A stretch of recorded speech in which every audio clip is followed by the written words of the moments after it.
Considering the total antipathy I had toward matrimony, the convent was the least disproportionate and most honorable decision I could make.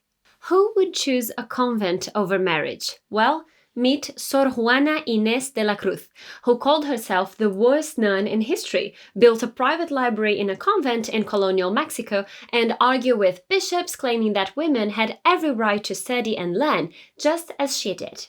Let's talk about this controversial nun who unapologetically chose the convent over marriage because of books.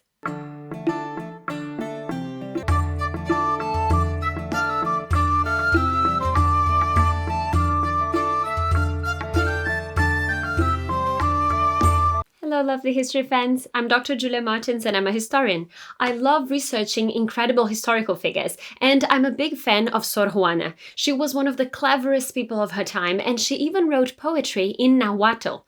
Her style is witty and tongue-in-cheek. I mean, one of her poems starts with "foolish man who accuse," and then she goes on a man-hating rant. It's brilliant.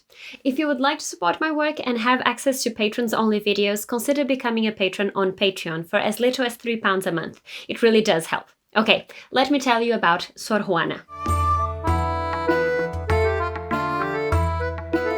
Juana Inés was born in the mid-17th century in the province of New Spain, which is Mexico today. She was a precocious child who devoured books from the time she was just 3 years old. She learned Latin, theology, science, and classical literature largely by teaching herself, which wasn't usual for a woman of her time. As a teenager, she impressed the local aristocracy with her command of philosophy and rhetoric, and served for a time in the viceroy's household before choosing the convent life. As I mentioned earlier, this was not primarily from mysticism or faith, but because the convent offered more room for reading and writing than marriage would have allowed. No wonder she called herself the worst nun in history. So, the convent would require some adjustment. As Juana writes, what she wanted was to live by herself, have no obligatory occupation that would limit the freedom of her studies, or the noise of a community that would interfere with the tranquil silence of her books. This life choice is often presented by feminists as an early workaround for a woman who wanted serious intellectual work, and you can see why. Still, although she had her books, religious life wasn't always easy, as she had to conform to what was expected not just of a woman, but a nun. Sor Juana struggled. She was a scholar, a poet, and a playwright, and she became increasingly famous.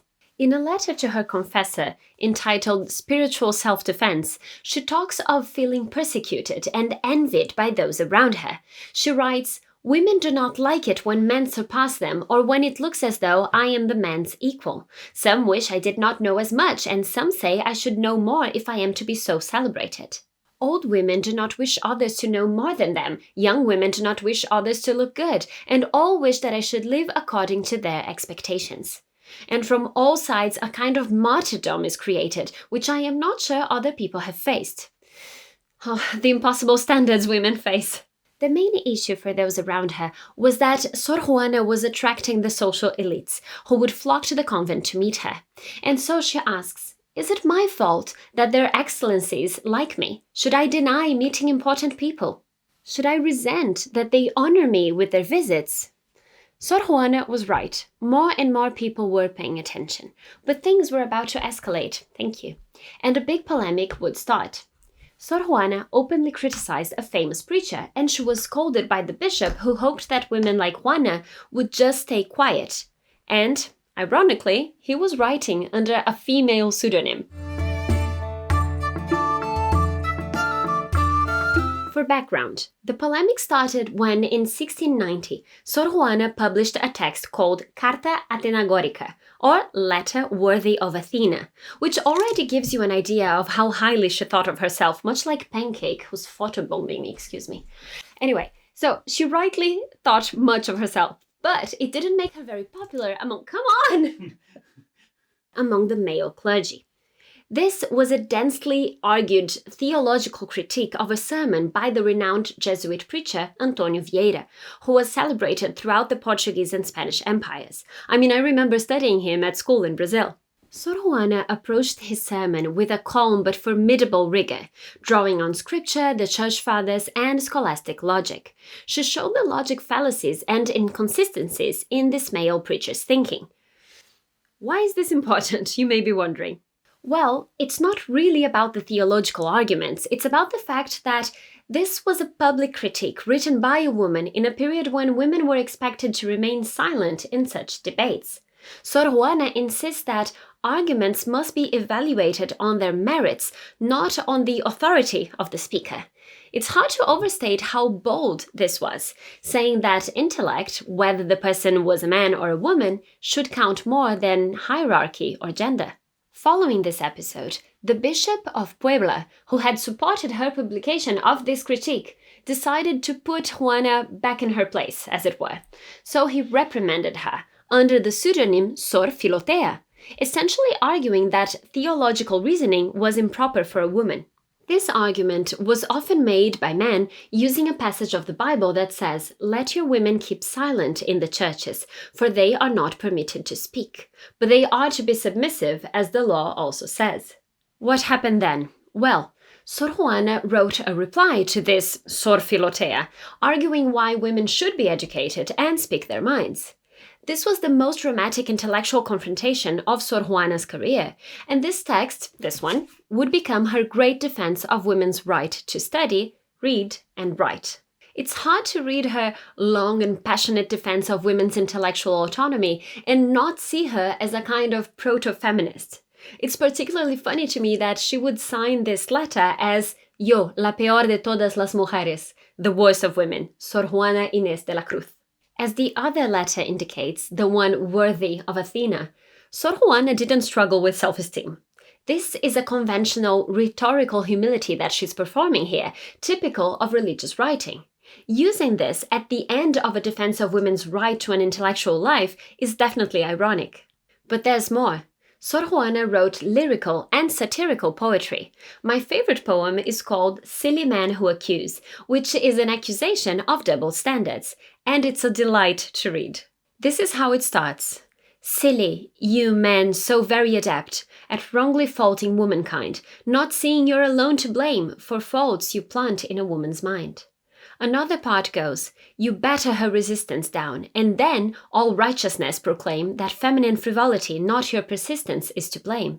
When it comes to bravely posturing, your witlessness must take the prize. You're the child that makes a boogeyman and then recoils in fear and cries." I've added the link for a recording of the full poem in the video description, by the way. So, Sor Juana is saying that men create the faults they condemn in women, and that they're hypocrites. It's a biting, ironic, and funny poem. If I haven't persuaded you to go read Sor Juana's works yet, perhaps this will.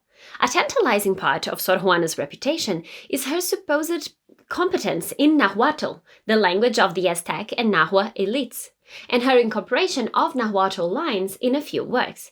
Now, we saw how incredibly learned she was and how she loved languages, so it wouldn't be surprising that she would study Nahuatl, living in colonial Mexico. Some scholars claim that she composed bilingual Spanish and Nahuatl pieces used in religious popular song. If she did, it would be a sign of her linguistic abilities and the multicultural environment of New Spain. Recent scholarship, however, reminds us to be cautious. While some pieces associated with her include Nahuatl refrains, attributing full Nahuatl authorship to Sor Juana is contested. What we do know is that Sor Juana certainly set Spanish and occasionally Nahuatl phrases into performance contexts, but whether she wrote original Nahuatl poetry as a fluent Nahuatl author remains debated. In any case, though, regardless of how well or how much she wrote in Nahuatl, or how fluently she spoke, I think this is telling about her. She was clearly someone who loved to learn and study all that she could. She was open-minded and curious, and if you're living in colonial Mexico in the 17th century, why wouldn't you learn Nahuatl if you could? Sor Juana was one of the most striking intellectual figures of the 17th century, who used her voice to argue, sometimes subtly, sometimes explicitly, for a woman's right to learning. She's sometimes called a proto-feminist or the first feminist of the Americas. As it's often the case, Labels like these are powerful but lack nuance and can quickly fall into anachronism. Many of her arguments resonate with feminist thinking, especially where intellectual agency is concerned. Her poems mocking men are irresistible and deliciously funny, ridiculing patriarchy and gender norms. She anticipated feminist concerns, but she did so within the constraints of her political and religious moment. As the polemic with the Jesuit preacher and the bishop shows, Sor Juana saw the value in knowledge for its own sake. Intellect counted more than authority to her, and that is something we would do well to keep in mind. As for turning a convent into a library, well, who could blame her? I'm sure I would do the same. All she wanted was to be left alone with her books, and I love her for it. If you enjoyed this video, consider becoming a patron over on Patreon, supporting my work and getting access to patrons-only videos. Thank you and see you next time, and read her books!